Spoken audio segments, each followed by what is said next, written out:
শাকিব খান আমাদের ইন্ডাস্ট্রির জন্য এত বড় একটি নাম, যতই বলবো ততই কম হবে। এই মুভির প্রোডাকশন এবং সেট যখন মানুষ দেখবে এবং স্টোরি এডিটিং এর যে কাট, ইট ওয়াজ অ্যামেজিং। ভাই আমরা একটু ঢুকি একজন করে প্লিজ। হ্যাঁ প্লিজ একজন গ্লাস কিন্তু এটা গ্লাস আছে একটু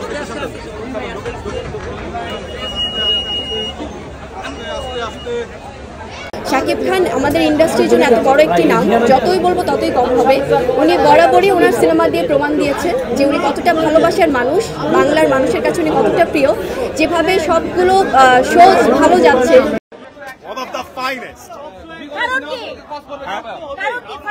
কারণ হচ্ছে যে এই মুভির প্রোডাকশন এবং সেট যখন মানুষ দেখবে, এই মুভির প্রত্যেকটা সিন আর এই মুভির যে স্টোরি বিল্ড আপ এবং স্টোরি এডিটিং এর যে কাট, ইট ওয়াজ অ্যামেজিং। বাংলাদেশে এই টাইপের প্রোডাকশনের মুভি এই পর্যন্ত হয় নাই, আমি এটা লিখে দিতে পারবো। Borbaad is the finest movie of Bangladesh right now. Story was good, build আপটা ভালো ছিল এবং আস্তে আস্তে ক্রিয়েট হচ্ছে, স্ট্যান্ডার্ডটা ক্রিয়েট হচ্ছে ভাইয়া। একটু সোজা তাকায় বলেন, ফানের লেভেলে। ভাই ক্যামেরা দিকে একটু বলেন, ক্যামেরা দিকে বলেন না একটু ভাই একটু শুনি ভাই একটু বলে যাবেন। আমার প্রত্যেকটা সেকেন্ড পুরো প্যালপিটেশন, প্রত্যেকটা সময় হার্টবিট আর কাঁপতেছে, প্রত্যেকটা সিন এনজয় করার মতো ছিল। এই স্টোরিটা কি ধরনের ছিল? একটু আপু বলে যান কেমন ছিল? 10 কত দিবেন? 10 এ 10। আপু একটু বলেন।